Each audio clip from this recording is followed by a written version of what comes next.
Hi there, in this lecture we see Mikhail Tal playing against Alexei Suetin in the 1969 Gottlieb's Memorial, round 11. So e4 from Tal, we have Suetin playing the Sicilian fence, knight f3, e6, d4, c takes d4, knight takes d4, and now a6, the Can variation or the Paulsen variation, named after both players.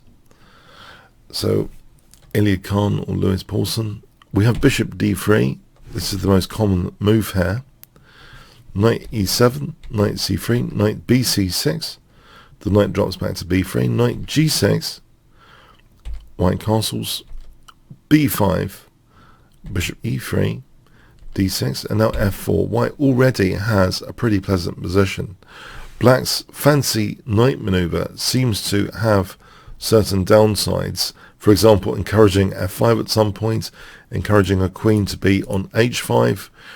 Yeah, it does seem to be a very dangerous idea for black to do this.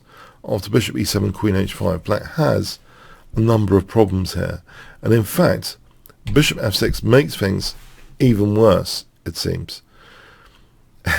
If black plays a rook b1, though, sorry, rook b8. Let's take this scenario. This may be, black's best course of action to do stuff like this, not castle, and try and get some sort of thing going on the queen side.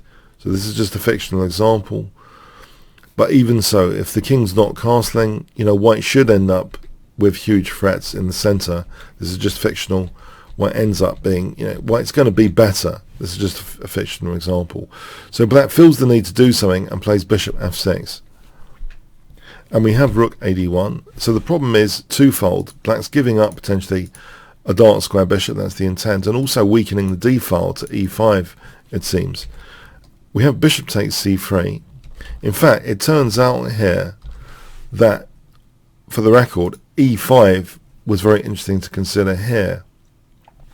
It may even be stronger than the continuation of rook ad1. If d takes, bishop takes g6, f takes, queen drops back to f3, and there's a concrete gain to be made here after bishop c5. This is a very dangerous position for black. For example, knight e4, look at those dark squares, bishop takes, and there's tactics here after bishop takes e7. If queen takes e7, we have knight d6 check, looking at that rook on a8.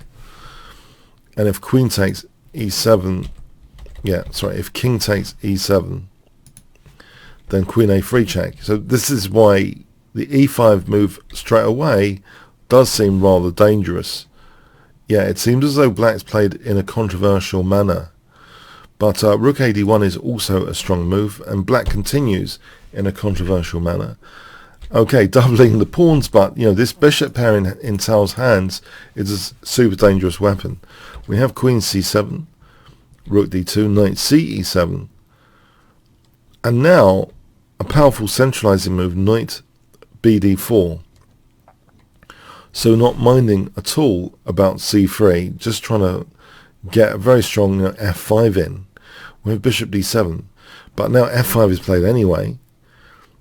E takes f5. What else? If knight e5, f takes e6, the queen is pinning that f7 pawn, and we're winning material here. We're hitting the queen. If we look at this again, if black castles, we're just going to take the bishop. Thanks very much. So e takes f5, e takes f5, knight e5. Guess what Tal plays here for 100 points in this position? Very, very strong game continuation indeed. A magical one, I would say. Okay, it's knight e6, exploiting the pinned pawn, hitting the queen. They might think, well, okay, black takes, right? If black doesn't take, then we're going to take out g7 and say bishop d4. We're going to be loving this in any case. We've just won a key pawn, the king's in the center. We're going to make headway here. If queen c8, the same thing. We're just going to take out that, g7 pawn. And even in this scenario, we're going to take on e5 and f6 check and get a big material advantage. So bishop takes was played, f takes, and it looks as though, hang on, g6. Asking the queen to move. And there's always the knight takes f7, right? Here, instead of g6, for the record, if queen takes c3, e takes f7 check, and let's say king h1, this position is a bit creaky for black. After bishop takes e5, black's creaking. If d takes, we can play queen d1. This position, I know this looks like a funny retreat, but actually it's very aggressive. Bishop e4 is threatened, bishop g6 is threatened. So just to give some examples, if knight e3, we can spring back with queen f3 looking at that a8 rook. And what is black doing? Double attack. If rook d8, queen takes e3.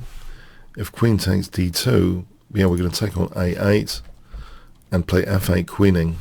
Black hasn't really got time for anything. So yeah, queen d1. If knight f6, just to put this on the board, what would you play here for 100 points? This is spring-loaded battery here. Bishop e4. Well done, we found this. You know, this is multiple threats. If knight takes e4, rook d8 check. If taking here, that's a disaster. Otherwise, there's queen d7. If here, queen d7. If we look at rook c8 instead, rook d8 check, that's a disaster. There's queen d6 check, and here queen d7 is checkmate.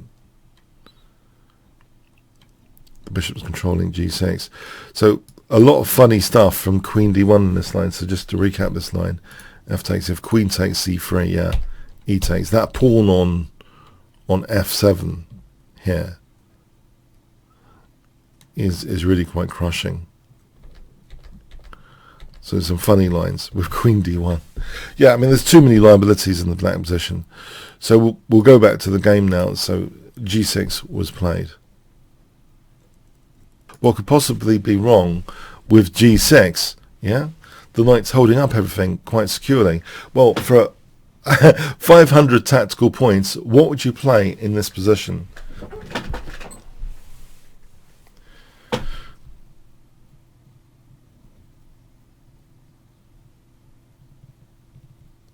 This is really a startling move.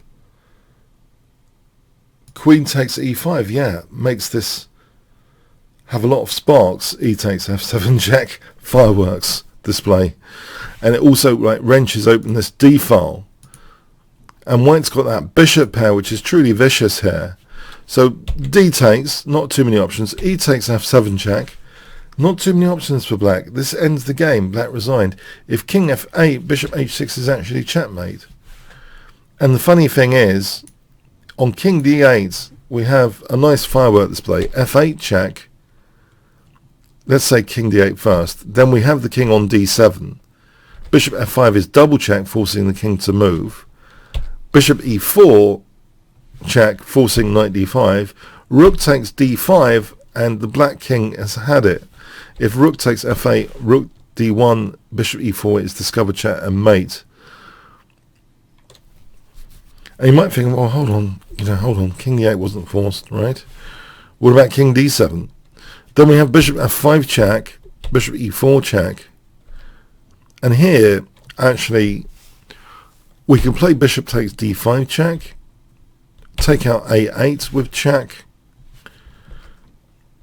and we've got enough material, and we can play like this: bishop b3 check, rook f6 check, and just converge on the black king systematically, win even more material. The queen's by herself now against 4 pieces. So yes, that is a fireworks display, ending in white being a rook and 2 bishops up, which is quite useful. So yes, either king d8 or king d7. They both end in tears for black. So what a fantastic finish. This queen takes e5 and e takes f7 check. Yes, an absolutely amazing game example from the magician from Riga, Mikhail Tal, one of my favourite players. Check out my Tal course. You'll see some of the more magic games of Tal. But yes, if you want to play the Sicilian defence, learning from Fischer and Tal and Kasparov and other major, world champions, you can do worse. Yeah. So this is showing, bishop d3 is venomous, and black's setup later was not very optimal. It was inviting ideas like queen h5 and f4-f5. So a beautiful game to go through, illustrative of White's plans against the can. The way Black played it was truly instructive. Patel's play. Hope you enjoyed it as much as me. Thanks very much.